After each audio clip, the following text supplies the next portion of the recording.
እዚህ ዓለም ሰው ዝሙት የሚፈጽመው ምን ሊያደርግ ነው? ሊደሰት። ሰካራሙ የሚጠጣው ምን ሊያደርግ ነው? ሊደሰት። ዘፋኙ የሚዘፍነው ምን ሊያደርግ ነው? ሊደሰት።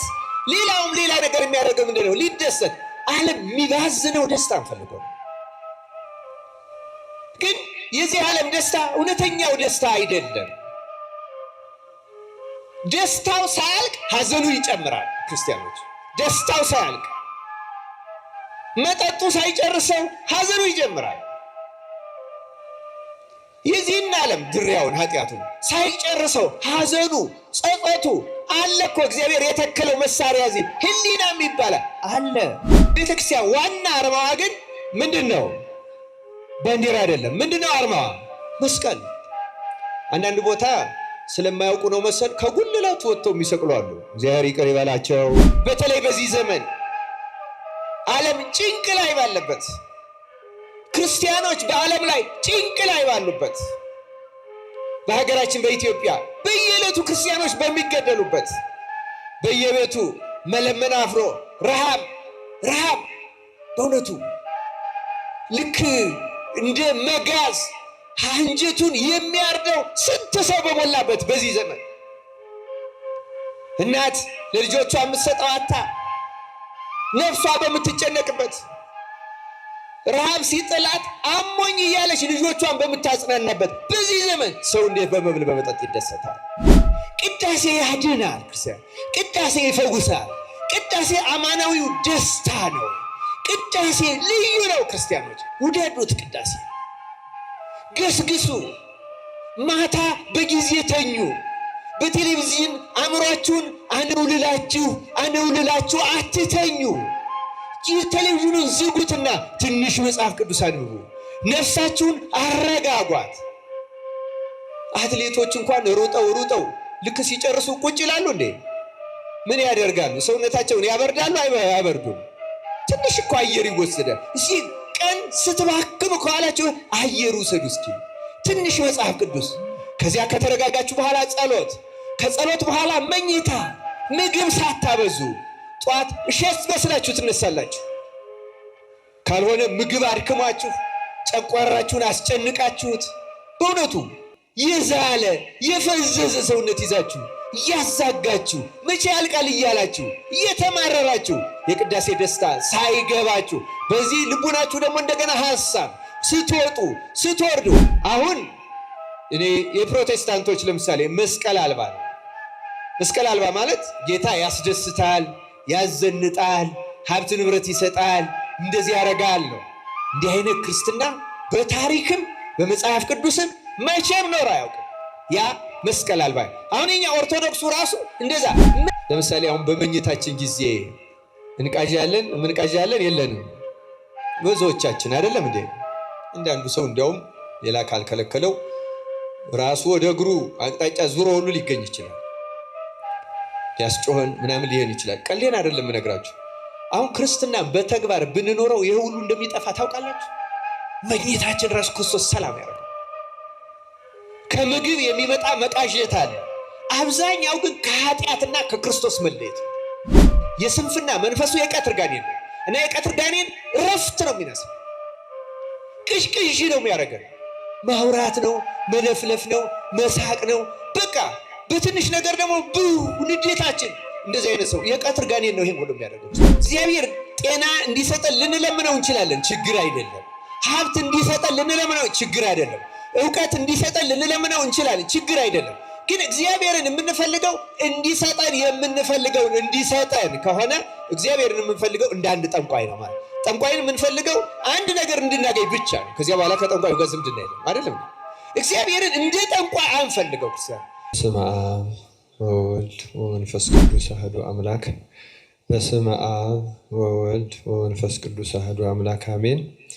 ብፁዕ አባታችን አቡነ መቃርዮስ በኢትዮጵያ ኦርቶዶክስ ተዋሕዶ ቤተክርስቲያን የምዕራብ ካናዳ ሀገረ ስብከት ሊቀ ጳጳስ፣ ቅዱስ ሲኖዶስ አባል፣ ክቡር አባታችን መላከ ሰላም አይነ ኩሉ የዚህ የታሪካዊው የደብረ ሰላም ቅዱስ እስጢፋኖስ ቤተክርስቲያን አስተዳዳሪ፣ ክቡራን አበው አይንተ እግዚአብሔር ካህናት፣ መምህራን ወንጌል፣ ወንድሞቻችን በዝማሬ ረጅም ዘመን ቤተክርስቲያን በማገልገል የምናውቃቸው የምንወዳቸው ሊቀ መዘምራን ቴዎድሮስ ዮሴፍና እንዲሁ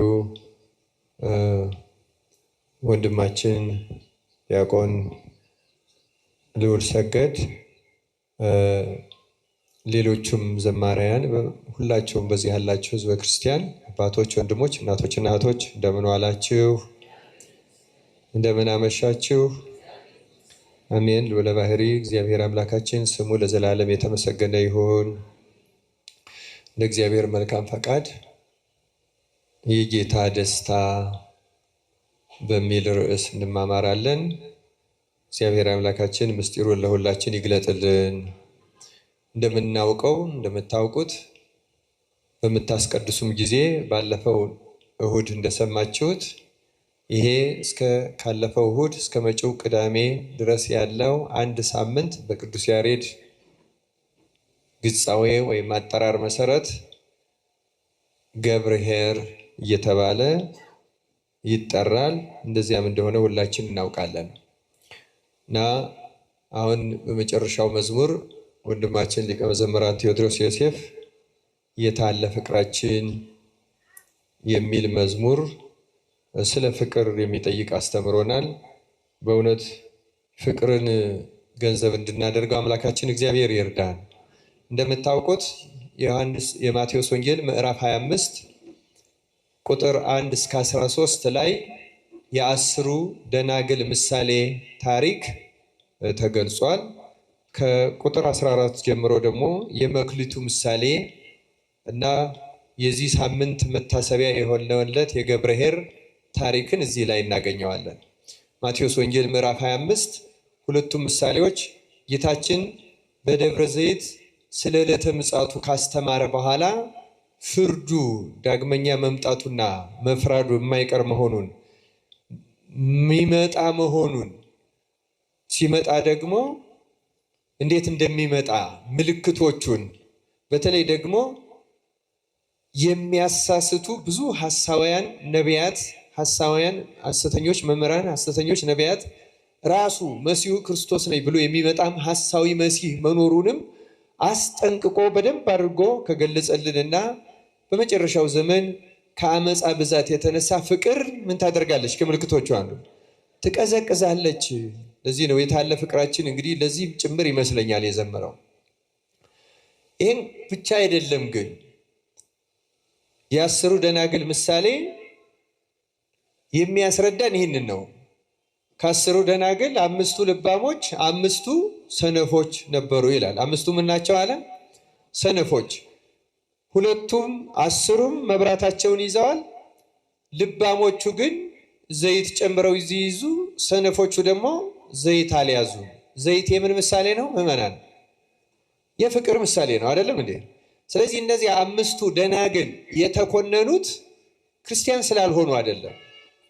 ደናግል ነው የሚለው ዝሙትን አያውቁትም። በነገራችን ላይ በመጽሐፍ ቃል ድንግል መባል በጣም በጣም ከባድ ቃል ነው። ክርስቲያኖች ይህንን በቅዱስ ባስልዮስ አነጋገር ብናየው ሊያስደነግጠን ይችላል። ቅዱስ ባስልዮስ ዘቂሳርያ የቤተ ክርስቲያን ዓይንና መብራት፣ ቅዱስ ኤፍሬም ሄዶ ሰላም ባለው ጊዜ እጅግ ድንቅ ተአምራት ያያል። ሌላው ቀርቶ በሚያስተምርበት ጊዜ ካፉ ልክ ከኛ አሁን ትንፋሻችን አንዳንድ ጊዜ ለተመልካች ሊታይ ይችላል። ለቅዱስ ኤፍሬም የታየው ግን የእግዚአብሔር ጸጋ፣ የእግዚአብሔር ቃል እንደ እሳት ከአንደበቱ እየተጎረደ ሲወጣ ያየለት እንደ እሳት ክብሩን ለመግለጽ እንደ አሁን ቢንቢ እንደምንላቸው ያሉትን ተሐዋስያኑን ሲያቃጥል ቅዱስ ኤፍሬም አይቶታል። ቅዱስ ባስልዮስ እጅግ ድንቅ ተአምራትን ያደረገ አባት ነው። በተለይ ከተአምራቱ አንዱና ዋናው አንድ በምትሃት ሴት ያገባ ሰው ነበረ እና ምትሃቱ ደግሞ ከባድ ነበረ። ምንድነው ያስደረገው? እግዚአብሔርን ክዶ ቤተክርስቲያን ክርስቲያን ነኝ ላይል ወደ ቤተክርስቲያን ላይሳለም ካስካደው በኋላ የካደበትን ደብዳቤ ተቀብሎ ጠንቋዩ ለአየር አጋንንት ሰጥቶት ነበረ። ቅዱስ ባስልዮስ ግን ታሪኩን አሳጥሮ ለመናገር ክብሩን ለመናገር አስቀድሜ ነው። ሚስቱም እንግዲህ የታላቅ ሰው ልጅ ናት። እሷን ለማግኘት ነው። እሷን ካላገባው ብሎ በምትሃት እሱን እንድትወደው አስደረጎ ይህን ካስፈጽሞ ሰይጣኑ ደግሞ እሱ የካደበትን ክርስቶስን የካደበትን ደብዳቤ ይዞ ተሰውሯል። ከረጅም ዘመን በኋላ ወደ ልቧ ስትመለስ ቤተክርስቲያን ሄዳ አለማወቋንና ለምን እንደማትሄድ ስትነግረው ስትዘበዝበው ስታስቸግረው መጨረሻ ላይ ነገራት።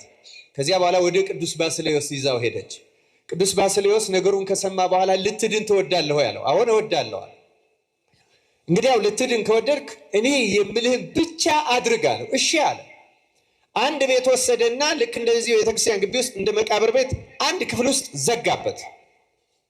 ከዘጋበት በኋላ አጋንንትን ክርስቶስ ሆይ ማረኝ እያልክ ብቻ በቀን አንድ ጊዜ ምግብ እሰጥሃለሁ፣ እየጾምክ የበላህ እየሰገድክ ጸልይ፣ እንዳትፈራ። አጋንንት መጥተው ያስፈራራል፣ እንዳትፈራ አለ። ለ3 ቀን የሚሆን ምግብ ሰጠው። በቀን አንድ ጊዜ እንዲበላ አድርጎ ጥሬ ብቻ እየበላ በእነዚህ 3 ቀናት ውስጥ አጋንንቱ ጥቁር አውሬ ሆነው እየመጡ ሰውየውን በጣም አስፈራሩት። እየተጨነቀ እየፈራ እየደነገጠ አሳለፈው። ካሳለፈው በኋላ ከ3 ቀን በኋላ ቅዱስ ባስልዮስ ሄዶ ጎበኘው። ቅዱስ ባስልዮስ ደግሞ ስለ እርሱ አብዝቶ ይጸለያል። እንዴት አሳለፍክ አለው። በጣም አስፈሪ ነው፣ ያስፈራሩኛል፣ እንዲህ እናደርጋለን ይሉኛል፣ አስፈሪዎች ናቸው አለ። እንዳትፈራ። ነክተዋል? አልነኩኝም፣ መንካት ሳልነኩኝም፣ ግን በቃ ሊገሉኝ የደረሱ እንደዚህ ያስጨንቁ፣ እንዳትፈራ። አሁንም ጸሎትህና ስግደትህን አበርታ ብሎ አበረታቶት አጽናንቶት ሄደ። ቅዱስ ባስልዮስ መጸለይ ጀመረ። በሁለተኛው ጊዜ ግን አጋንንቱ የመጡ አሁንም ያስፈራሩታል፣ ግን ከፊቱ ትንሽ ራቅ አሉ። እንደገና ከ3 ቀን በኋላ ሲጠይቀው እንዴት ነህ አለው። አሁንም አሉ ግን ራቅ ብለዋል። በቃ እግዚአብሔር ሊፈውስ ነው አለ። በርታ አለው። እየጾመ እየራቁ ወደ መጨረሻው ሲጠይቀው አሁንስ ድምፃቸውን ነው እንጂ መልካቸውንም አላየውም አለው። ልክ 40ኛው ቀን ላይ ቅዱስ ባስልዮስ ሕዝቡን እንደዚህ ጠርቶ ምህላ አስያዘና አሁን ድምፃቸውንም መልካቸውንም አላይም አለ። በጣም ጥሩ እየተፈወስክ ነው፣ ግን ያችን ወረቀት መቀበል አለብን። ልክ 40ኛው ቀን ላይ ሕዝቡን ጠርቶ እንደዚህ ሰብስቦ 400 ጊዜ እግዚኦ መሐረነስ እየሰገዱ ሲሉ ሰይጣን ያችን ወረቀት አምጥቶ ጉባኤው መካከል ያ ሰው የካደባትን ወረቀት ጥሎ ጠፋ ይላል። ከዚያ ለእሱ ስርየት ሰጥቶ ጸልዮ ቀድሶ አቁርቦ እንደዚህ ሰይጣን ተዋርሶት የኖረው ሰው እንዲህ አድርጎ የወሰዳትን ደብዳቤ አስመስሎ ያዳነው ቅዱስ ባስልዮስ ሌሎች ድንቅ ተአምራት አድርጓል። ይሄ ቅዱስ ባስልዮስ ስለ ድንግልና ምን እንዳለ ልንገራችሁ። እንዲህ አለ ቅዱስ ባስልዮስ፣ እኔ ከሴት ጋር ተኝቼ አላውቅም፣ ድንግል ግን አይደለሁም። አይገርማችሁም? ይሄ ጻድቅ ምን እንዳለ። ይሄ አጋንንቱን እንዲህ ያስገበረው ጻድቅ ድንግልና ቀላል አይደለም።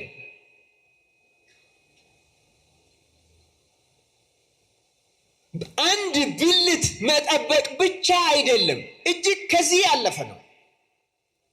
ቅዱስ ዮሐንስ አፈወርቅ ራሱ ኦሪት ዘፍጥረት ምዕራፍ 24ን ሲተረጉም ስለ ርብቃ እንዲህ ብሎ ተጽፏል። ልጃገረዲቱም ወይም ርብቃ ወንድ የማታውቅ ድንግልም ነበረች ይላል። ወንድ የማታውቅና ድንግል ለምን ሁለቱን ተጠቀመ ይላል። ወንድ የማታውቅ የሥጋዋን ንጽሕና፣ ድንግል ማለት ሕሊናዋ ያልባከነ፣ ይሄ ባሌ ቢሆን ያላለች ከዚህ ጋር ብተኛ ብላ ያልተመኘች ስለነበረች መጽሐፍ ወንድ የማታውቅ ድንግልም ያለው ደጋግሞ መናገር አይደለም። ሩካቤ አለመፈጸምና ድንግል መሆን ሁለቱ የተለያዩ ስለሆኑ ነው ይላል። ክርስቲያኖች አስተውሉ። ድንግልና ሰውነትን ከማጎስቆል ይበልጣል። ይልቁንም ሕሊናን ማስተካከል ይሻል። ለምሳሌ ንስሐ ዘማዊውን ድንግል ታደርጋለች እንላለን። እንዴት አድርጋ ነው ድንግል የምታደርገው ካል የሥጋ ድንግልና ይመለስለታል ማለት አይደለም። ግን እውነተኛ ንስሐ ገብቶ እውነተኛ እንባ አንብቶ ጸጋው ከተመለሰለት ያ ንስሐ የገባ ሰው አንድ ሕፃን ልጅ ሩካቤ ሥጋ ምን እንደሆነ አይምሮ እንደማያውቀው ከንስሐው የተነሳ ምን እንዳደረገ ድርጊት ኃጢአቱን ይረሳዋል ሳይሆን ሩካቤ ምን እንደሆነ እስካለማወቅ ድረስ ሕሊናው ንጹሕ ይሆንለታል ማለት ነው። ክርስቲያኖች እንደዚህ አይነት ንስሐ እግዚአብሔር በቸርነቱ ለሁላችን ያደለን።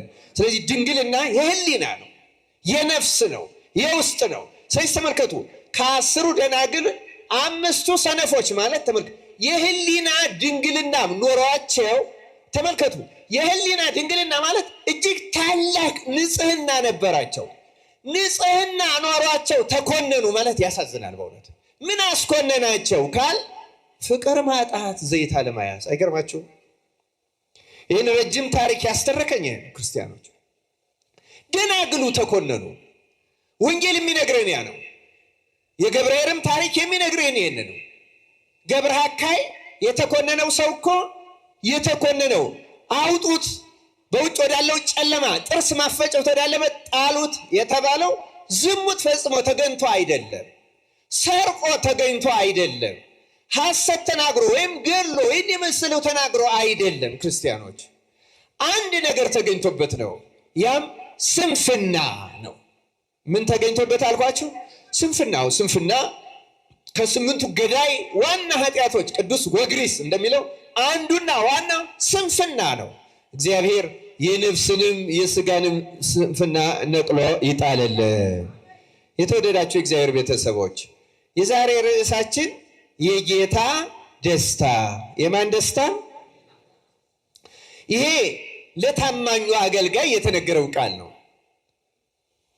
5ና 2 መክሊት የተቀበሉት ባለ 5ቱም 5 አትርፎ ባለ 2ቱም 2 አትርፎ ለጌታቸው ባስረከቡ ጊዜ ጌታ እንዲህ የሚል ቃል ተናገረ። መልካም አንተ በጎ ታማኝ ባሪያ።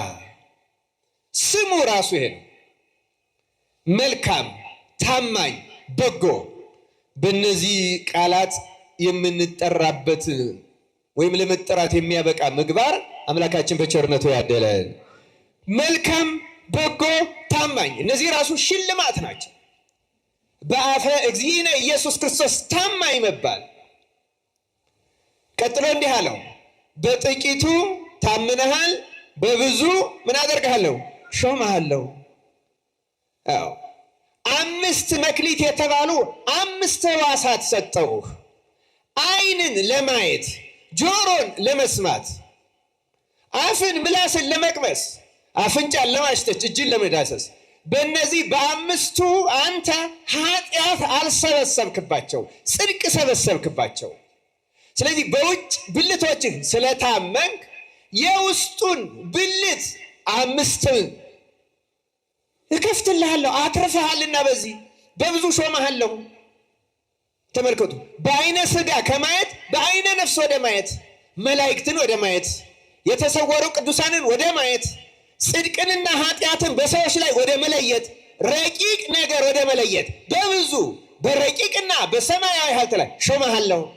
ጆሮህን ተራ ነገር ከመስማት ሐሜት፣ ስድብ፣ ስልቂያ፣ ከንቱ ነገር ከንቱ የተናገሩ አሐዱ ምስለ ካልቡ እንደተባለው በዳዊት አንዱ ከአንዱ የሚያወሩ የስልቂያ የዋዛ የፈዛ ይህን ከመስማት ጠብቀህ ወንጌልን ለመስማት ስለዋልከው፣ እውነትን ለመስማት ስለዋልከው፣ አሁን ደግሞ በብዙ ሾማለሁ፣ የመላእክትን ምስጋና ወደ መስማት አደርሳለሁ።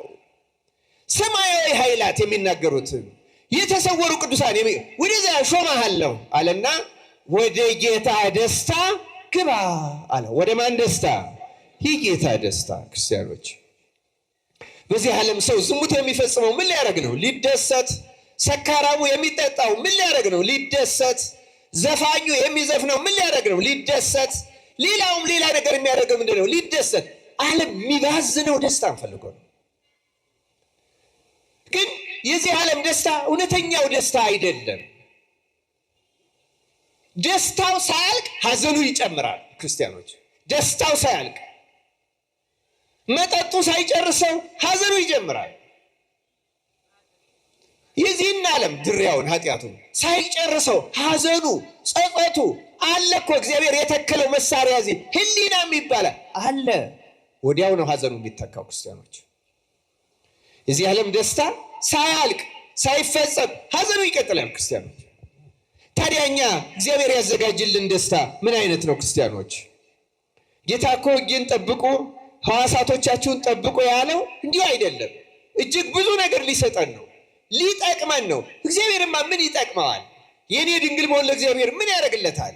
የኔ ሐሜት መጥላት፣ የኔ ርኩሰት መጥላት፣ የኔ አለመግደል፣ የኔ አለመስረቅ፣ የኔ ከኃጢአት መጠበቅ ለእግዚአብሔር ምን ይረባዋል? እንኳን የኛ የመላእክትም አይረባው።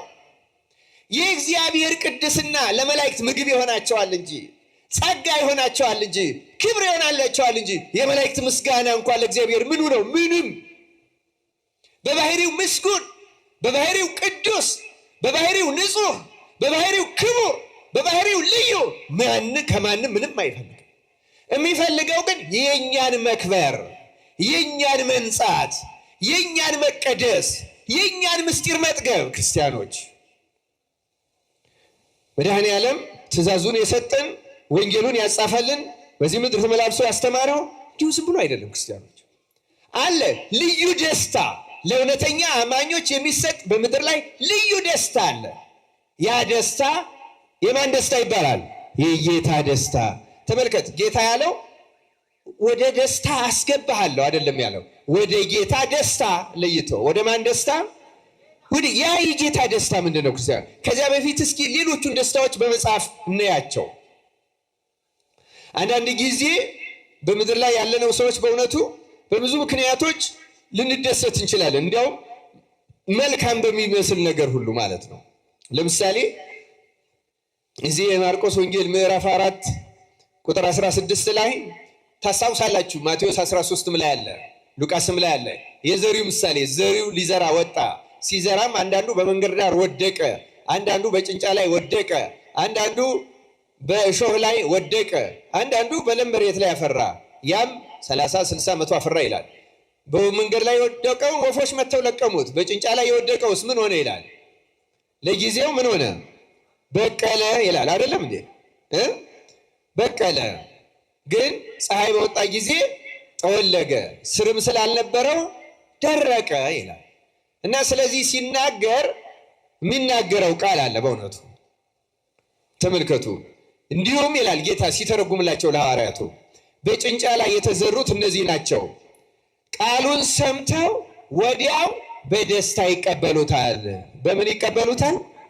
አንዳንድ ጊዜ እንደዚህ ቁጭ ብለን ስንማር፣ ስናስቀድስ፣ ስንዘምርም በደስታ ቃሉን ልንቀበል በደስታ ልንዘምር በደስታ ልናስቀድስ እንችላለን። አቤት የዛሬ ዝማሬ እንዴት ደስ ይላል ልንል እንችላለን። ግን ያ ደስታ ጌታ የሚወደው ደስታ አይደለም። የሚገርማችሁ ይኸው በቃለ እግዚአብሔር እንኳን መደሰት ማለት ነው። ቃለ እግዚአብሔርን ደስ ተሰኝቶ መስማት እንኳን እግዚአብሔር የሚወደው ደስታ አይደለም። ለምን ካል ለጊዜው ወዲያው በደስታ ይቀበሉታል አለ። ለጊዜው ነው እንጂ በእነርሱ ስር የላቸውም። ኋላም በቃሉ ምክንያት መከራ ወይም ስደት በሆነ ጊዜ ወዲያው ይሰነካከላሉ። ከመሰነካከል እግዚአብሔር በቸርነቱ ይጠብቀን። ስሜታውያን፣ ይሄ ደስታ የስሜት ደስታ ይባላል። በስሜት እንደሰታለን፣ በስሜት ቤተ ክርስቲያን እንላለን፣ በስሜት ንግሱ እንላለን። ግን ወዲያው አንድ ካህን እንኳን አንድ መነኩሴ እንዲህ ያደረገ ሲባል ደግሞ ውይ የዚህን ዘመን ካህን ያሳየኝ፣ ወዲያው ነው የምንሰናከለው። አይደለም የሶስተኛ አራተኛው ክፍለ ዘመን ሰማዕታት የገጠማቸው መከራ ቀርቦ በትንሽ ወሬ በትንሽ ነገር ነው የምንሰነካከለው። ክርስቲያኖች አንዳንድ ጊዜ እንዲያውም ሰፋ ያለ ሐሳብ ሁሉ እንዲህ አሁን ሀብቴ በዝቷል ይላል። እዚህ የሉቃስ ወንጌል ምዕራፍ 12 ላይ አንድ ባለጸጋ እንዲህ አለ ይላል፣ እንዲህ አደርጋለሁ፣ ጎተራዬን አፍርሼ ሌላ የሚበልጥ እሰራለሁ፣ በዚያም ፍሬንና በረከቴን ሁሉ አከማቻለሁ። ነፍሴንም አንቺ ነፍሴ ለብዙ ዘመን የሚቀር ብዙ በረከት አለሽ፣ እረፊ፣ ብይ፣ ጠጭ፣ ደስ ይበልሽ ይላታለሁ አለ ይላል። አንዳንዱ ሰው በመብል ደስ መሰኘት ይፈልጋል። ያማረጠ እየበላ የሚጾም እንኳ ሆኖ ከጾም ጥንቅቅ አድርጎ ከፍስክ የተሻለ ምግብ በመብላት የሚደሰት የሚረካ ሰው አለ።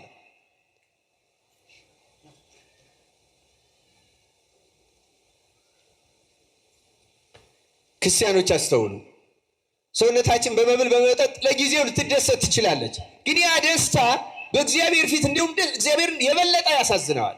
እንዲህ ይላል ቃሉ ካነበብኩላችሁ በኋላ ቁጥር 20 ላይ እግዚአብሔር ግን አለ ይላል በመብል በመጠጥ የሚደሰተው አንተ ሰነፍ በዚህች ሌሊት ነፍስህን ከአንተ ሊወስዷት ይፈልጓታል፣ ይህስ የተሰበሰብከው ለማን ይሆናል አለው ይላል። ስለ ቃሉ የእግዚአብሔር ስሙ የተመሰገነ ይሁን።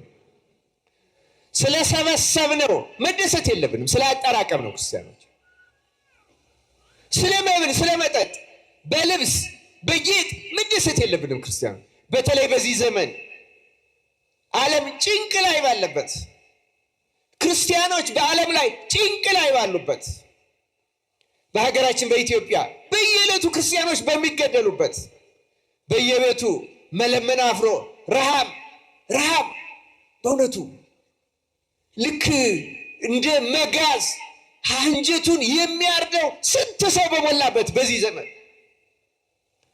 እናት ለልጆቿ የምትሰጠው አታ ነፍሷ በምትጨነቅበት፣ ረሃብ ሲጥላት አሞኝ እያለች ልጆቿን በምታጽናናበት በዚህ ዘመን ሰው እንዴት በመብል በመጠጥ ይደሰታል? አንተ ሰነፍ ይለዋል በመብል በመጠጥ የሚደሰተው። ይህ ደስታ ጊዜያዊ ነው፣ ከእግዚአብሔር ዘንድ ሰነፍ ፍርድ የሚያሰጥ ጊዜያዊ ደስታ ነው ይላል በመጽሐፋችን። ነዌም ተቀማጥሎ ነበረ፣ ተደስተው ነበረ። ከደስታው ብዛት የተነሳ በሰፈሩ ያለ አንድ ምስኪን ሲያየው ለዓይኑ እንደ ቆሻሻ ሁሉ ነገር እያስደስተው ያ ምስኪን ስላየ ብቻ ያዝናል። ዛሬ አሁን ድሆችን ማየት የሚያስጠላቸው አለን። አንዳንዶች በመኪናም ስንሄድ መኪና ላይ መጥተው ተለምነው መኪና ላይ ተንጠልጥለው የሚለምኑ ሁሉ የሚያማርሩ ሰዎች ልንኖር እንችላለን። እንደዚህ አይነት ልቡና ያለው ሰው ካለ እግዚአብሔር ማስተዋሉን ላይ ያደለን። አንድ ክርስቲያኖች በእውነቱ አንሰቀቅ። በዚህ እንደ ሄሮድስም በዘፈን የሚደሰት ይኖራል። ሄሮድስ በደስታ ምክንያት ነው ዮሐንስ መጥምቅን አንገት ያስቆረጠው። ሰክሮ በደስታ በቃ ማልኩልሽ፣ ከመንግስቴ ሲሶ እንኳ ቢሆን ሰጥሻለሁ፣ ሄሮድያዳ የፈለግሽውን ጠይቂ አለ። በዘፈን ደስታ ሰክሮ ሴቶች ከወለዷቸው እርሱን የሚያክል የለም የተባለለት መጥምቁ ዮሐንስን አንገቱን አስቆርጦ የዘላለም ፍርድ ተቀበለ። እግዚአብሔር ከእንደዚህ አይነት ደስታ ይሰውረን። ክርስቲያኖች ይህ ሁሉ ደስታ አይደለም። የመብሉ የመጠጡ የጌጡ ደስታ አይደለም። ዘፈኑ ጊዜያዊ ደስታ ነው፣ መከራን የሚያመጣ ነው። ክርስቲያኖች ጌታ ያለን ወደ ጌታ ደስታ ግባ። በዚህ በኩል በጣም ብዙ ተደጋጋሚ ስልኮች ድምፅ ያሰማሉ። በቀኝ በኩል በእግዚአብሔር ስም እለምናችኋለሁ፣ ስልኮቻችሁን ድምፅ አልባ አድርጓቸው። ሁላችሁ የምታናገሩት ሰዎች አቁማችሁ፣ በእግዚአብሔር ስም በአክብሮትና በትህትና ነው የምንጠይቃችሁ። የትኛውም የፕሮቶኮል ቦታ ላይ እኮ አታደርጉትም። የእግዚአብሔርን ቤት ለምን እንነቃዋለን? ክርስቲያኖች ልክ ነው፣ ተነግሯችሁም ላያውቅ ይችል ይሆናል። ስልክ የቅርብ ጊዜ እንግዳ ስለሆነ፣ ግን እንደ ስልክ በጥባጭ የለም። የግድ አስጨናቂ ነገር ከቤተሰቡ ኖሮበት ስልክ የሚያነሳ ሰው ካለ ከቤተ ክርስቲያኑ በር አካባቢ ተቀምጦ ማንንም በማይረብሽ መንገድ ማንሳት ይቻላል። መቼስ ሊያደርግ ይችላል፣ ግን ከዚህ ውጭ አታደርጉ። ክርስቲያኖች በዚሁ አጋጣሚ ላይ አሳስባችሁ፣ እግዚአብሔርን ቤተ መቅደስ ካላከበር ነው የት እናከብረዋለን? ቢሮአችን አናከብረው፣ መንግስት ቦታ አይከበር፣ ህገ መንግስቱ አያከብረው፣ ህጎች የዚህ ዓለም ህጎች አያከብሩ። ገፍተው እግዚአብሔርን ከዚህ ዓለም ከማህበረሰብ አባራው አስወጥተውታል። መቅደሱ ውስጥ ካላከበር ነው የት እናከብረዋለን? እግዚአብሔርን እዚች ቦታ እንኳን እግዚአብሔር ተገፍቶ ከቤተ መቅደሱ እንኳን እንዴት ይገፋል? በእውነት እግዚአብሔር ከልቡናችን አወጣ ነው፣ ከህይወታችን አወጣ ነው፣ ከትዳራችን አወጣ ነው፣ ከህጋችን አወጣ ነው፣ ከስንት ነገር። ከቤተ መቅደስ ደግሞ አንክፋው። ክርስቲያኖች ይህ ተስፈልገን እናገኘዋለን። በባህሪ ሁሉ ቦታ እንዳለ እናውቃለን። ግን ይሄ ልዩ ያምልኮ ቦታ ይቺ ቢያንስ ከአንደዚህ ሀገር ግብረ ሰዶም ከፈቀደ ከአውሮፓ ኤምባሲ ግቢ እንዴት ቤተክርስቲያን ታንሳለች? በእነሱ ግቢ እንኳን ስልክ አይወራም። በእውነት እቺ እኮ የእግዚአብሔር ኤምባሲ ናት። እችን እኮ አለ እግዚአብሔር ማክበር ያቅተናል። እችን እግዚአብሔር ለሁላችን ማስተዋሉን ያደለን። እና ደጋግሜ ሰምቼዋለሁ፣ ግን ማሳሰብ እየሰለቸኝ እየተውኩት ነበረ። ዛሬ አሁን ስልክ ባሰሙ ሰዎች እንዳትፈርዱባቸው፣ አልተነገራቸውም፣ ልማድም አላደረጉትም። ከዚህ በኋላ ግን ልማድ አታደርጉት ክርስቲያኖች። እግዚአብሔር ለሁላችን ማስተዋል ያደለን። ትምህርታችን ወደ ማን ደስታ ገባ ነው? የጌታ ደስታ ምንድን ናት? ባጭሩ የተወሰኑ ነጥቦችን ከመጽሐፍ ቅዱስ ላሳያችሁ። ክርስቲያኖች መጀመሪያ ሁላችንም ልናውቀው እና ልንገባበት የሚያስፈልገው ማንኛውም ክርስቲያን ሊገባበት የሚችል ለሁሉም የተሰጠ አንድ ልዩ የጌታ ደስታ አለ። ያም ቅዳሴ ይባላል። ማን ይባላል አልኳችሁ? ትንሽ ረጋ አረፍ ብትሉ ደስ ይለኛል። ከዚህ በኋላ እንቅስቃሴ አታብዙ፣ አትሩምሱ። መድረኩ አካባቢ እኛ ካላከበር ነው ሌላው ሰው አያከብረውም። እግዚአብሔር ያክብርልኝ። እና ክርስቲያኖች አስተውሉ። ቅዳሴ በማቴዎስ ወንጌል ምዕራፍ 22 ላይ እንደተጻፈው ንጉሡ እግዚአብሔር ሁላችንም ወደ ልጄ ሰርግ፣ ወደ ልጁ ወደ ክርስቶስ ሰርግ የጠራበት ደስታ ነው። ማንም ክርስቲያን ወደዚህ ደስታ ተጠርቷል። ግን ወደዚህ ደስታ የሚገባው ሰው በጣም አነስተኛ ነው። የልጁን የመድኃኔዓለም ክርስቶስ ሥጋና ደም የምንጋበዝበት ራሱ ሙሽራ ነው፣ ራሱ ድግስ ነው፣ ራሱ ደግሞ ደስታ ነው። ክርስቲያኖች ይህ ደስታ ሁላችንም ልንገባበት። እንዲያውም አቡሊዲስ የተባለ ቤተክርስቲያን ሊቅ ደግሞ ራሷ ቤተክርስቲያንን የነገስታት ግቢ የተባለች የሥላሴ ግቢ ቅድስት ቤተክርስቲያን ናት ይላል። እና እዚህች ውስጥ በአካል መገኘት ብቻ ግን ወደ ደስታ አያስገባም። ክርስቲያኖች ሌላ ተጨማሪ ነገር አለው። አሁንም ባለፈው እሁድ እዚህ ቤተክርስቲያን መጥቼ አስቀድሻለሁ። በዚያ ለነበሩትም አሰምቻቸው ነበረ። ከቅዳሴው መግቢያ ላይ ካሉ ቃላት በእውነቱ ይህን የተመለከተውን ማንበብ እፈልጋለሁ። እየሰማችሁ ነው ክርስቲያኖች? ቅዳሴ ከመገባቱ በፊት ቀዳሹ ካህን ጸሎተ ንስሐ ከመድገሙ በፊት ምዕመናን እንዲሰሙት አድርጎ ማንበብ ያለበት ቅድም ያነሳሁት የታላቁ አባት ቅዱስ ባስልዮስ የሰራው ስርዓት አለ። መጽሐፈ ቅዳሴያችን ላይ አለ። እንዲህ ይላል፣ ላንብብላችሁ ምን እንደሚል። አንድ አምላክ በሆነ በአብ በወልድ በመንፈስ ቅዱስ ስም ለቄስና ለዲያቆን ለሕዝቡም ሁሉ የሚገባ በየጊዜው ሁሉ ሊሰሩት የሚገባ የቅዳሴ ስርዓት ይህ ነው። እንደ አባቶቻችን ስርዓት ቄስም ቢሆን ዲያቆንም ቢሆን በቅዳሴ ጊዜ መጀመሪያ ይህን ቃል በግድ ያንብብ፣ ከቅዱስ ምስጢር የሚቀበሉትም ሁሉ በማስተዋል ይህን ይስሙ፣ እንዲህም ይበል ይላል። አድምጡ። አሁን ትእዛዙ ምን እንደሚል። ወንድሜ ሆይ፣ ለቅዳሴ የመጣነውን ሰዎች ነው። ወንድሜ ሆይ ኃጢአትህን እያሰብክ በዚህ ልቡና ኑር፣ ይቅርታንም ታገኝ ዘንድ ስርየትን ለምን። ስለ አንተም ስለ እነሱም ንጹሕ የሚሆን መስዋዕቱን በሚያቀርቡበትና በሚያሳርጉበት ጊዜ ከቤተ ክርስቲያን ሳትወጣ ስለ አንተ የሚያቀርብና የሚያጸልይ ካህኑን አትተወው፣ ከሚያስወጡት ካልተጠመቀው ጋራ አብረህ እንዳትሄድ በቤተ ክርስቲያን ኑር እንጂ።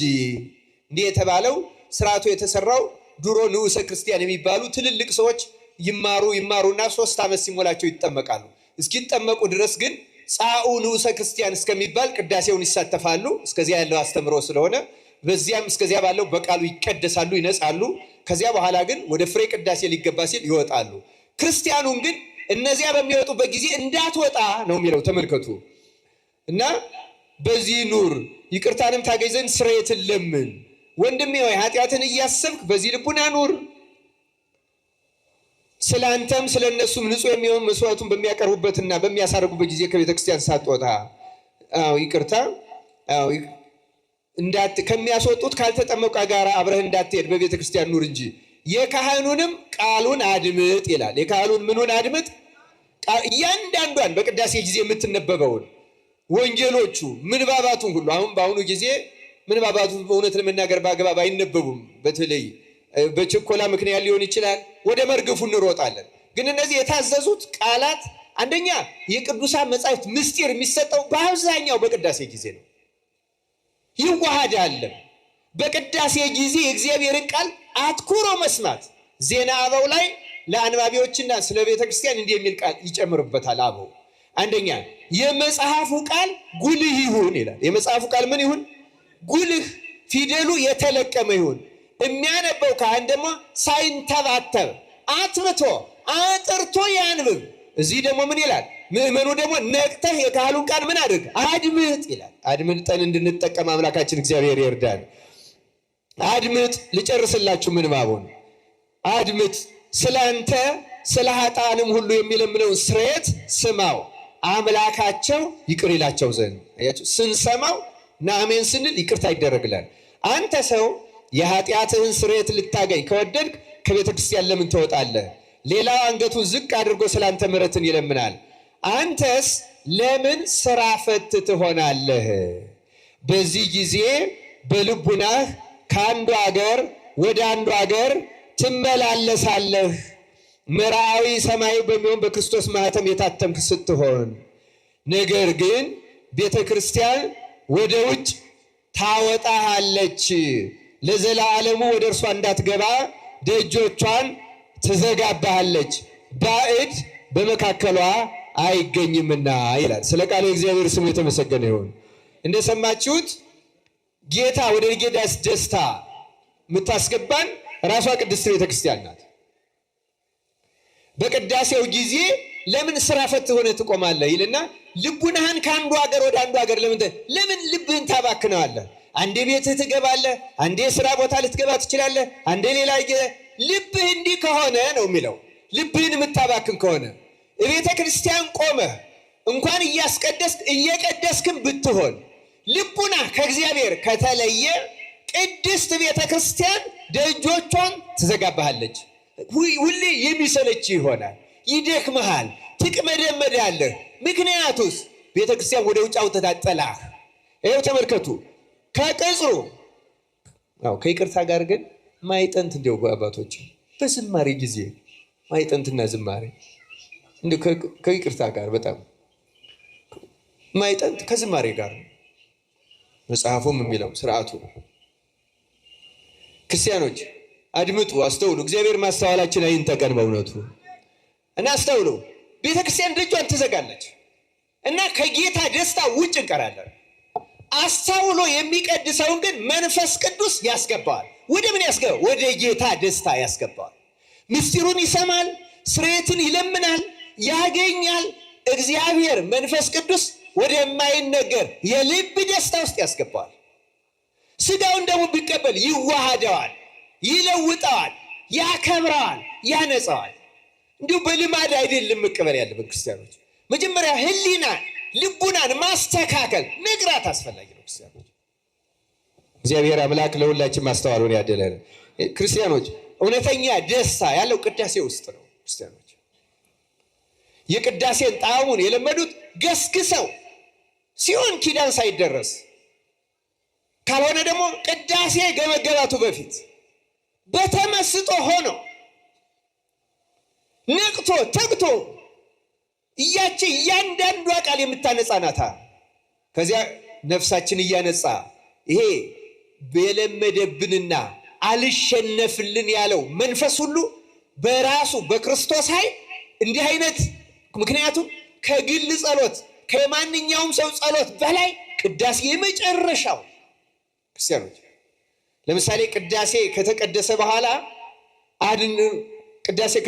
በኋላ በተቀደሰበት ቤተ መቅደስ ላይ አንድ ካህን ወዲያው ነፍስ ልጆቹን ሰብስቦ አንድ አቡነ ዘበሰማያት እንኳን ቢሰጥ ከስልጣኑ ይሻር ነው የሚለው። ምክንያቱም ቅዳሴ ክርስቶስ የተሰየመበት ነው። ከቅዳሴ በኋላ ሌላ ቦታ ይችላል፣ ራቅ አድርጎ ይችላል። እዚህ ጋር ግን አይቻልም። ምክንያቱም ሊቀ ካህናት ኢየሱስ ክርስቶስ የተሰየመበት ራሱ ሙሽራ የሆነበት ራሱ መብል መጠጥ ድግስ የሆነበት መላእክት ተገኝተው ሰራዊተ መላእክት ለመድኃኔዓለም ይቀውሙ ቅድሜሁ ለመድኃኔዓለም የምናመሰግንበት ሰላም ለኪ እመቤታችን ሙሉ ቅዱሳን የሚገኝበት አማናዊቷ ቤተክርስቲያን ሙሉ ሆና የምትገኝበት እጅግ ልዩ የደስታ ቅጽበት ማለት ቅዳሴ ነው ክርስቲያኖች። እውነተኛው። ለዚያ ነው ሰዓታት፣ ማህሌት፣ ማንኛውም ጸሎት ከቅዳሴ በፊት ነው እንጂ በኋላ የለም ኖሮም አያውቅም። ምክንያቱም ቅዳሴ ማህተም ነው፣ የመጨረሻው ነው እና ለሚያውቁ ደግሞ እዚህ ፍጹም ደስታ ውስጥ ይገባሉ። ባለፈው ላስቀደሱት ነግሬያቸዋለሁ። ግብጾች ምን ያደርጋሉ? የድሮ ቅዱሳንን ተአምር ብቻ ሳይሆን አሁን የሚደረግላቸውን ተአምራትም ይመዘግባሉ። አሜሪካ ውስጥ አንዲት በጣም ቅዳሴ የምትወድ የሁለት ሰዎች ነው በእርግጥ ያነበብኩት። ቅዳሴን የጌታ ደስታ መሆኑን አምነው የሚያስቀድሱ የሁለት ግብፃዊ ክርስቲያኖች የምዕመናንን ገድል ጽፈውታል። የሴቲቱ ምንድነው? ትልቅ እናት ናቸው። ቤተ ክርስቲያን ከተከፈተ እኔ ቀድሜ መግባት አለብኝ የሚሉ ጉጉት ያላቸው፣ ክርስቶስን አጥብቀው የሚወዱ የጌታን ደስታ የሚሹ ናቸው እና ሰዓት ሳያዩ ነግቷል ወይም ሰዓቱ ደርሷል ብለው ካህናት ቤተ ክርስቲያንን በማይከፍቱበት ሰዓት ቀድመው ይገኛሉ። እግዚአብሔር ልቦናቸውን ስለሚያውቅ ቤተ መቅደሱ መላእክት ይከፍቱላቸውና ይገባሉ። እሳቸው ግን መላእክት መሆናቸውን አያውቁም። ከቄሶቹ አንዱ የከፈቱላቸው ነው የሚመስላቸው። ይገባሉ። ካህናቱ ጸሎት የያዙ ይመስላቸዋል። የመላእክት ምስጋና ውስጥ ተሳታፊ ያደርጉ። አያቸዋቸው የጌታ ደስታ ማለት። በኋላ ቄሶቹ ሲመጡ ገብተው ያገኟቸዋል። ቄሶቹ በቁልፉ ከፍተው ነው የሚገቡ። እንዴት ገባሽ ይሏቸው። እንዴ እናንተ አይደላችሁም እኔ ከፍታችሁ ያስገባችሁኝ ይላሉ። መላእክት መሆናቸውን አያውቁም እሳቸው። በኋላ ነው ብቃታቸውን አውቀው ሁልጊዜ ቀድመው ያገኟቸዋል ክርስቲያኖች። እንደዚህች አይነቷ ምስጋና ለመግባት ያብቃን። ቅዳሴው ሲቀደስ ትሰሙ እንደሆነ የጳውሎስ መልእክት ከተነበበ በኋላ ደግሞ ንፍቅ ዲያቆን የሚያነባቸው መልእክቶች አሉ አይደለም? ንፍቅ ዲያቆን ከማንበቡ በፊት ካህኑ ስለ ሁላችን የሚመልደው የምልጃ ጸሎት አለ እና እዚያ ጸሎት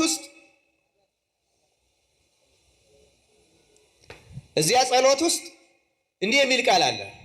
ወደ ልዩ የምስጋና አዳራሽ እንድንገባ አደለን። ወደ ምን እንድንገባ አደለን? ወደ ልዩ የምስጋና። ያቺ የምስጋና አዳራሽ ሥላሴ ወይም መንፈስ ቅዱስ ብቻ የሚከፍቷት ለበቃ ለታደለ ሰው እዚሁ ቤተ መቅደስ ቆሞ የሚገባባት ናት። ክርስቲያኖች ወደዚያች እንድንገባ ያደለን ያቺ ናት የጌታ ደስታ ክርስቲያኖች። ሁለተኛው ደግሞ ግብፃዊ እንዲሁ ቅዳሴን በጣም የሚወድ ስጋውን ደሙን የሚቀበል ንቃት ትጋት ያለው እና በጣም ትጋቱን አየና ሰይጣን ሊፈትነው ፈለገ። እግዚአብሔርን ፈቀደለት። አመጣና የአከርካሪ የጀርባ የአከርካሪ አጥንት ካንሰር ሰጠውና ሽባ ሆኖ በዊልቸር የሚሄድ ሆነ ይላል። በኋላ ያለቅሳል። ከሁሉ የሚያስለቅሰው ቆሞ ማስቀደስ ሳልችል ቀረሁ ብሎ እንዴት በዊልቸር ተቀምጬ አስቀድሳለሁ እያለ ያለቅሳል። ከዚያ በኋላ በዊልቸርም መውሰድ ቤተሰቦቹ ሰለቹ።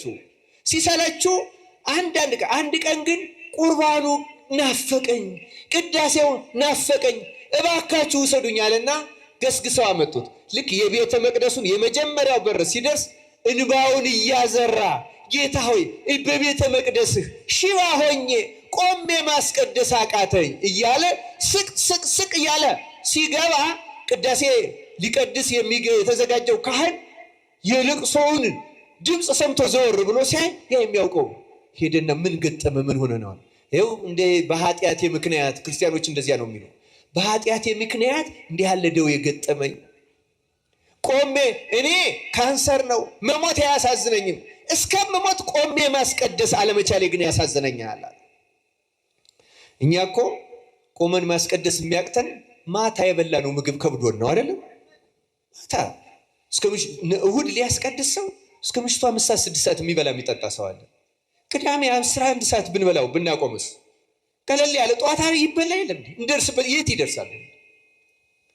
ልክ እንዲህ ያለ እና ከዚያ በኋላ እንዲሆኛ ካህኑ አዘነና እንዳንተ ያለ ሰው እዚህ መምጣት የማይጠበቅበትም ቀኖናው ያዛል።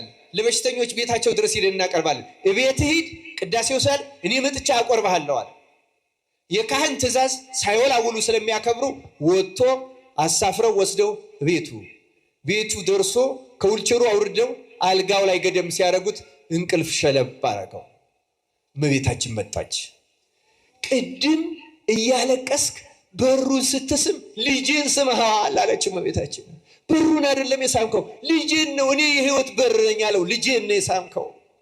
ልጄ እንባህን አይቶ ቅዳሴ መውደድህን አይቶ ይቅር ብሎሃል፣ ከደዌው ፈውሷል አለችው።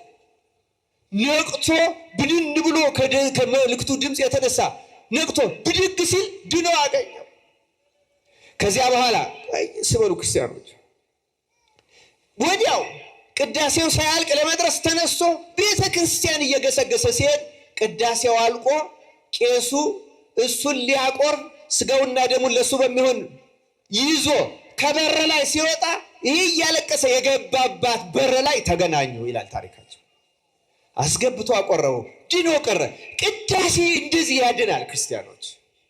ቅዳሴ ሌላ ጠንቋይ የመሰለ ምትሃተኛ ሰው አትፈልጉ። ክርስቶስ እያለ ክርስቲያኖች ያጣን እኮ እምነት ነው። ያጣን እኮ ቃሉን መስማትና መታዘዝ ነው ክርስቲያኖች። ቅዳሴ ያድናል ክርስቲያን። ቅዳሴ ይፈውሳል። ቅዳሴ አማናዊው ደስታ ነው። ቅዳሴ ልዩ ነው ክርስቲያኖች። ውደዱት። ቅዳሴ ገስግሱ።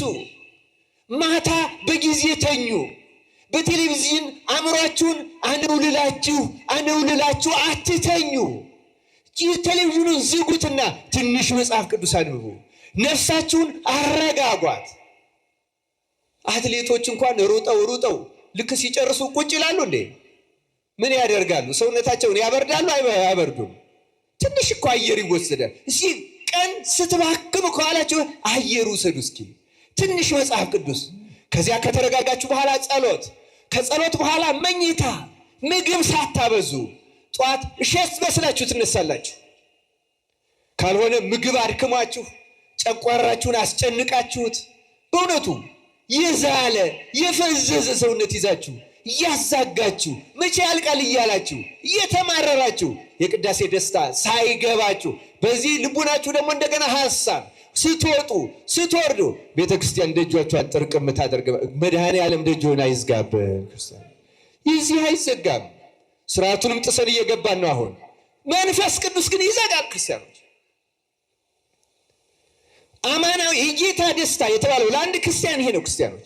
ወደዚህን ደስታ እንድንገባ አምላካችን እግዚአብሔር በቸርነቱ ያደለን። ሰዓቱ ገፋ ብሏል። ተወሰኑ ነጥቦችን ግን ትንሽ ማከል አለብኝ። ሁለተኛ የጌታ ደስታ የተባለው ቅዱሳት መጻሕፍትን እግዚአብሔር ሲገልጻቸው ምስጢራቸው ሲገባን የምናገኘው የነፍስ ደስታ አለ። ወደ ጌታ ደስታ ገባ ማለት ያ ነው። ስሜት አይደለም፣ ሞራል አይደለም፣ ከመንፈስ ቅዱስ የሚገኝ ደስታ። እንዲያውም አንዳንድ ጊዜ ታስታውሳላችሁ የሉቃስ ወንጌል ምዕራፍ 24 ላይ እንደተጻፈው ሉቃስና ቀለዮጳ ከኢየሩሳሌም ወደ ኤማሁስ ሲሄዱ ጌታ በመንገድ ላይ ተገኘና መጽሐፍትን ቃል ይተረጉምላቸው ነበር ይላል። ከዚያ ሲመሽ አብረህን ግባ አሉት። አብሯቸው ገባ። ማዕዳቸው ባረከ። የተባረከውን ሲበሉ አወቁት ይላል። ዓይናቸው በራ። ከዚያ በኋላ እንዲህ አሉ ይላል፣ ለካስ የመጽሐፍትን ቃል ሲከፍትልን ልቡናችን ይቃጠል የነበረ ጌታ ስለነበረ ነው አሉ። በመጽሐፍት ቃል ልቡናችን የሚያቃጥል ደስታ እንሰማለን እኛ። መጽሐፍት ምስጢራቸው ሲገለጥ እግዚአብሔር እኮ ይገልጻል ክርስቲያኖች። እውነተኛ ደስታ የሚባለው መጽሐፍት። እንዲያውም አንድ የሁለተኛው ክፍለ ዘመን የቤተ ክርስቲያን አባት አንድ ሎጂክ ሂስትሪ የሚሉት በእንግሊዝኛ የጥንት የቤተክርስቲያን አባቶች ታሪክ የያዘ መጽሐፍ አለ። እዚያ መጽሐፍ ላይ አንድ አባት ጌታን እንዲህ ብሎ ጠየቀው ይላል፣ ጌታ ሆይ በመንግስት ሰማያት የሚጠብቀን ደስታ በምድር ላይ መጽሐፍ ቅዱስን ስናነብ ስንሰማ ከምናገኘው ደስታ ይበልጣልን ብሎ ጌታን ጠየቀው ይላል። ምን አይነት ደስታ አግኝቶ ነው መጽሐፍ ቅዱስ ሲያነብ ክርስቲያኖች?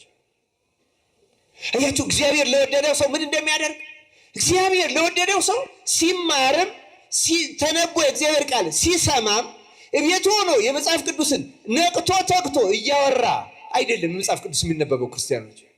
1 ደቂቃ ይበቃቸዋል፣ ቢበዛ 5 ደቂቃ። አንድ አንቀጽ ግን በዝምታ አንብቡት። ማንን እየሰማችሁ? እግዚአብሔርን ክርስቲያኖች። ሲያችን ቅጽበት እግዚአብሔር ይናገር እኛ እንስማው። እግዚአብሔርን በመፈለግ ብቻ ለሚሰሙት እግዚአብሔር በቅዱሳን መጻሕፍት በኩል ልዩ የጌታን ደስታ ወደ ጌታ ደስታ ግባ። እግዚአብሔር ልዩ ደስታ ያስገባል ክርስቲያኖች። እኛ መጽሐፍትን ስንሰማ ግራ የምንጋባው ለምን ይመስላችኋል? አእምሯችን ህሊናችን በኃጢአት ስለጠቆረ ቆሻሻ ግግር ያለበት መስታወት ላይ ቆማችሁ ፊታችሁ ማየት ትችላላችሁ? እንችላለን እንዴ? አንችልም። ለምን? ቆሻሻው ነዋ። የኛ ህሊና እንደዛ ነው። ልክ እንደ መስታወት ንጹህ አድርጎ ነበር እግዚአብሔር የፈጠረው። በመዓት ቆሻሻ በመዓት ነገር አቆሸሽ ነው። ስለዚህ የእግዚአብሔር ቃል ሲነገር ምንም ቆሻሻ ላይ ያረፈ ነገር ከመቆሸሽ ውጭ ሌላ ትርፍ የለው። እኛም በቆሸሽ አይምሯችን ስለምንሰማው አንዳንዴ አቂር እናወጣለን። አንዳንዴ እኛን የነካን ሲመስለን ሁሉ ምን ለማለት እንገፋዋለን። ተነሳይ ልብ ያለው ብቻ ነው። ይሄ ስለኔ ነው፣ እግዚአብሔር እየገሰጸኝ ነው፣ ሊያድነኝ ነው፣ ይቅር ሊለኝ ነው መሰል እኔን የተመለከተ ኃጢአቴን እንዳውቀው የሚያደርግ ተናገረኝ የሚል ትሁት ልብ ያለው ብቻ ነው። አምላካችን እግዚአብሔር ለሁላችን ማስተዋሉን ያደለን። የተወደዳቸው እግዚአብሔር ቤተሰቦች አንደኛውና ፍጹሙ ደስታ በእግዚአብሔር ቃል የሚገኝ ደስታ ነው። በእውነቱ የሐዋርያት ሥራ ምዕራፍ 13 ላይ እንዲህ የሚል ቃል ተጽፏል። ጳውሎስና በርናባስም ገልጠው የእግዚአብሔር ቃል አስቀድሞ ስለ እናንተ ይነገር ዘንድ ያስፈልጋል፣ ከገፋችሁትና የዘላለም ሕይወት እንዳይገባችሁ በራሳችሁ ከፈረዳችሁ ግን እነሆ ወደ አሕዛብ ዘወር እንላለን። እንዲሁ ጌታ እስከ ምድር ዳርቻ ድረስ ለማዳን ትሆን ዘንድ ለአሕዛብ ብርሃን አድርጌሃለሁ ብሎ አዞናልና አሉ። አሕዛብም ሰምተው ደስ አላቸው፣ የእግዚአብሔርንም ቃል አከበሩ። ለዘላለምም ሕይወትም የተዘጋጁ ሁሉ አመኑ። ይህ ጌታ ቃል በአገሩ ሁሉ ተስፋፋ ይላል። በእኛም ሀገር የጌታን ቃል ያስፋፋል። መቼ? ምዕመናን ልክ እንደነዚህ ሰዎች አምነው ደስ ብሏቸው ሲቀበሉት። እግዚአብሔር በመጻሕፍት የሚገኘውን ደስታ አምላካችን በቸርነቱ ለሁላችን ያደለን። ክርስቲያኖች በእውነቱ ማርያም መልካሙን ዕድል መረጠች የተባለችው እህት አልዓዛር እኮ በእግዚአብሔር ቃል ስለምትደሰት ነው። የተዘጋጁና ልቡናቸውን የከፈቱ ሁሉ በዚያ ደስ እንዲላቸው እግዚአብሔር ያደርጋል። እኛንም እግዚአብሔር በቸርነቱ ወደዚያ ደስታ ያስገባል። አንድ ነገር ጨምሬ ትምህርቴን አጠቃልላለሁ። ክርስቲያኖች እውነተኛ የእግዚአብሔር ደስታ ብዙ ነጥቦች አሉኝ፣ ሰዓቱ ስለሄደ ብቻ ነው። በእውነቱ አንደኛውና ዋናው የክርስቲያኖች ደስታ በመከራ ውስጥ የሚገኝ ደስታ ነው። በምን ውስጥ የሚገኝ ደስታ አልኳቸው? ሰው ከእግዚአብሔር ጋር ከሆነ እግዚአብሔር በመከራ እያለ ያጽናናዋል። በልቡ ውስጥ ልክ እንደተሸለመ እንደከበረ ሰው ወይም ከዚያ በላይ እንዲሰማው አድርጎ ልዩ ደስታ ይሰጠዋል። ራሱ ጌታ ሲያዘን ሰዎች ሲነቅፋችሁና ስለ እናንተ ክፉን ሁሉ ሲናገሩባችሁ ደስ ይበላችሁ ብሏል አላለም? ለምንድን ነው ደስ ይበላችሁ አለ? እወቁት፣ በዚያ ውስጥ አንደኛ የምታገኙት የኃጢአት ስርየት አለ። ምን አለ? የኃጢአት ስርየት። በደስታ የምትቀበሉት ከሆነ ደግሞ በመከራ ውስጥ ወደሚገኝ ደስታ ራሱ ክርስቶስ ያስገባቸዋል። ያለንበት ቤተክርስቲያን የቅዱስ እስጢፋኖስ ቤተክርስቲያን ነው። ቅዱስ እስጢፋኖስ በተወገረ ጊዜ ጌታ ሆይ ምን አለ? ምን አለ ቅዱስ እስጢፋኖስ? ተመልከቱ፣ ክርስቶስ በሱ ውስጥ ባይሆን ቅዱስ እስጢፋኖስ እንደዚህ ማለት ይችላል? የማንም ሰው ሰውነት እኮ ሕማም ይሰማዋል አይደለም እንዴ? ግን ተመልከቱ፣ ሰዎች ከጌታ ጋር ሲሆኑ ልክ በቤተ መቅደስ ውስጥ እኮ በስነ ስርዓት ልብሰ ተክህኖ ለብሶ የሚጸለይ ነበር የሚመስለው ቅዱስ እስጢፋኖስ። በረከቱ ይደርብንና ጌታ ሆይ የሚያደርጉትን አያውቁምና ይቅር በላቸው። በእርግጥም አያውቁም፣ ስለማያውቁም ነው። በዚያች ቅጽበት ቀና ሲል ቅዱስ እስጢፋኖስ ማንን ነው ያየው? ማንን ነው ያየው? በማን ደስታ ውስጥ ሆኖ? በእግዚአብሔር ደስታ ውስጥ ሆኖ። ክርስቲያኖች ለሱ እኮ ቅዳሴ ነው፣ ለነሱ እየገደሉ ነው። ለቅዱስ እስጢፋኖስ ግን የደስታ ሰዓት፣ ሥላሴን ያየባት ሰዓት። ሌላ ጊዜ እኮ ሥላሴን አላየም። በተወገረባት ጊዜ ግን ሥላሴን አየ። ክርስቲያኖች ጻድቃን ሰማዕታት ሰዎች ስላልሆኑ እኮ አይደለም 7 ዓመት ጊዮርጊስ የተሰቃየው የተፈጨው የተደቆሰው። ክርስቲያኖች እንደዛ እኮ አይደለም። ግን በመከራቸው ቅጽበት ልዩ የመንፈስ ቅዱስ ጸጋ ይሰጣቸዋል። ሕማማቸው እንዳይሰማው ታስታውሳላችሁ። 3 ደቂቅ እሳቱ ውስጥ ሆነው እሳቱ ተሰምቷቸዋል። ማነው ያን ያደረገው? እግዚአብሔር። እግዚአብሔር ልዩ ደስታ ውስጥ ያስገባቸዋል። 3 ደቂቅ የዘመሯቸውን 2 መዝሙሮች ዛሬ በሰንበት እንጸልያቸዋለን። መዝሙረ 3 ደቂቅ አይደለም እንዴ? አንዱ 6 ኃይለ ቃል ነው፣ አንደኛው 33 ኃይለ ቃል ነው። 33ቱ በጌታ ዕድሜ፣ ስድስቱ በስድስቱ ቃላተ ወንጌል ምሳሌ ለምን የሥጋዌም ልዩ መቅደስ ውስጥ አስገባቸው። ልዩ ደስታ፣ ልዩ ምስጢር ገለጸላቸው። የጨርቃቸው ሰናፊል እንኳ ሳይነክ መከራ ውስጥ ልዩ ደስታ አለ ክርስቲያኑ። ያሁን የእኛ ዘመን ክርስቲያኖች ግን የዚህ ተቃራኒ ሆነናል። ክርስትናን እንዲያውም የመከራ ማስወገጃ እግዚአብሔር እንዳያመጣብን፣ እንዳያገናኘን፣ እንዳይገጥመን ነው የምንፈልገው። የድሮዎቹ ወደው ፈቅደው እንዲህ ያለ መከራ መቀበል ነው። አሁን ደግሞ እንዳይመጣ እና እንዲህ አይነቱ ክርስትና መስቀል አልባ ክርስትና ይባላል። ምን አልባ ክርስትና አልኳችሁ? አሁን እኔ የፕሮቴስታንቶች ለምሳሌ መስቀል አልባ ነው። መስቀል አልባ ማለት ጌታ ያስደስታል፣ ያዘንጣል፣ ሀብት ንብረት ይሰጣል፣ እንደዚህ ያደርጋል ነው። እንዲህ አይነት ክርስትና በታሪክም በመጽሐፍ ቅዱስም መቼም ኖሮ አያውቅም። ያ መስቀል አልባ። አሁን የኛ ኦርቶዶክሱ ራሱ እንደዛ መስቀል አልባ ክርስትና የለም፣ ኖሮም አያውቅም። ክርስቲያኖች ክርስትና መስቀል ነው፣ አርማውም መስቀል ነው። ክርስቲያኖች አሁን እኛ ኢትዮጵያውያን በጣም ሀገራችን ከመውደዳችን የተነሳ መውደድ እንኳን ላይሆን ይችላል፣ ባንዲራ በጣም በረጅሙ መስቀል ለምደናል። አሁን ታውቃላችሁ አይደለም? ነው አይደለም? አገር መውደድ በዚህ የሚገለጽ አይደለም፣ በመስዋዕትነት ነው የሚገለጸው። ማንኛውም ፍቅር መጨረሻው ምንድን ነው? መስዋዕትነት ነው። እና አንዳንዴ እንትን ሊሆን ይችላል። የቤተክርስቲያን ዋና አርማዋ ግን ምንድን ነው? ባንዲራ አይደለም። ምንድን ነው አርማዋ? መስቀል። አንዳንድ ቦታ ስለማያውቁ ነው መሰል ከጉልላቱ ወጥተው የሚሰቅሉ አሉ። እግዚአብሔር ይቅር ይበላቸው። ጉልላቱ የማን ምሳሌ ነው? የክርስቶስ ምሳሌ ነው። የክርስቶስ ምሳሌ ነው። ባንዲራ በክብር አንድ ቦታ መሰቀል አለበት። አንድ ቦታ ላይ ይሄ ትክክለኛ ነገር ነው፣ መከበርም አለበት። ለሀገር እኛ ሀገራችን ባንዲራ ብቻ አይደለም፣ በሄድንበት ሀገር ለሄድንበት ሀገር ባንዲራ ክብር መስጠት አለበት። ይሄ የጤናማ ሰው ስነ ምግባር ነው። ግን በክርስቶስ ቤተክርስቲያን ላይ ከመስቀል በላይ አንድ ነገር የለም። አሁን ንግስም ስናደርግ አበላሽተነዋል እንጂ መጀመሪያ መጾር ማለት የሚሸከሙት ማለት ነው። አሁን መጾር መስቀል የምንደገፈው ነው። ጾረ ተሸከመ ነው። መጾር የሚሸከሙት ማለት ከፍ አድርጎ ነው መስቀል ይዞ የሚኬደው። መጀመሪያ መስቀል፣ ከዚያ ስዕል፣ ከዚያ ታቦት፣ ከዚያ ካህናት፣ ከዚያ ምዕመናን። አሁን ሰንበት ተማሪ ነው የሚመራው፣ መስቀል አይመራም። በእውነቱ በስርዓት እኮ ብናደርገው መስቀል መጀመሪያ። ክርስቲያኖች ለሁላችን እግዚአብሔር ማስተዋሉን ያደለን። ስርዓት አለው። በዚያ መንገድ መጓዝ አባቶችም ሲሆኑ ሊቃነ ጳጳሳት ይቀድማሉ።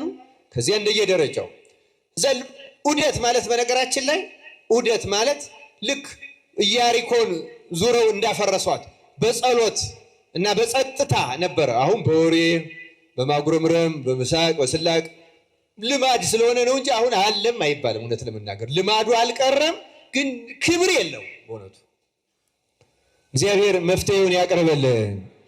ዋናው ነገር መስቀል ነው ጉዳይ። ስለዚህ ስናማትም መስቀል ኃይልነ፣ መስቀል ምን እንላለን?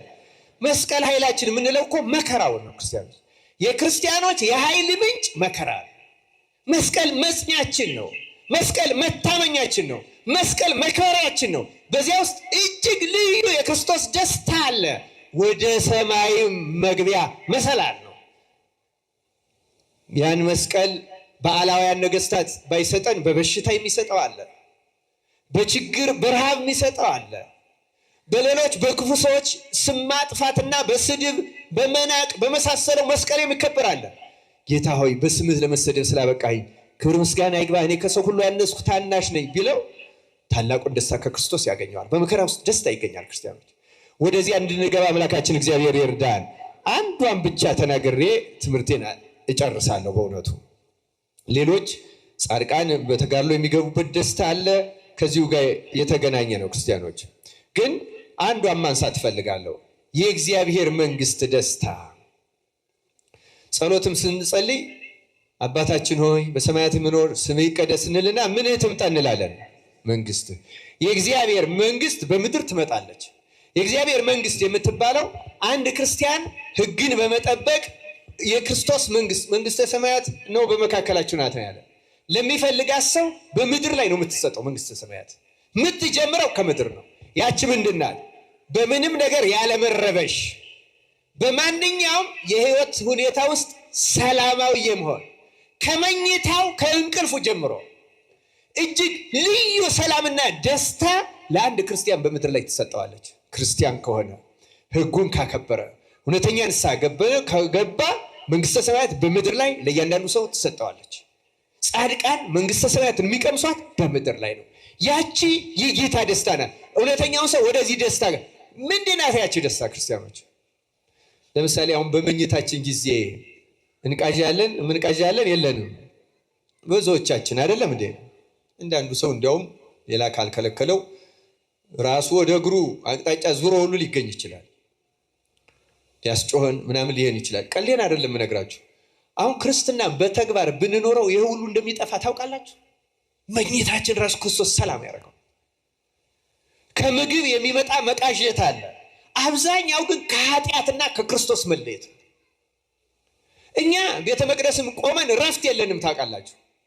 አሁን ዛሬ ስለሱ አላስተማርኩም እንጂ የገብረ ሐካይ ኃጢአቱ ስንፍና ነው። ስንፍና ሁለት መልክ አለው። አንደኛው ዳተኛ፣ ደመበራድ፣ ኋላ ልተኛ፣ ልረፍ፣ ነገ አደርገዋለሁ የሚያሰኝ እና ለጸሎትም በጣም ሰነፍ የሚያደርግ ነው። ሁለተኛው ደግሞ ረፍት የለሽ ነው የሚያደርገው፣ መንቀዥቀዥ። ቢሮ ቁጭ ብሎ ሰላም ያጣል። ቤት ብሄድ ይሻለኛል ይላል። ቤትም ሰላም ያጣል።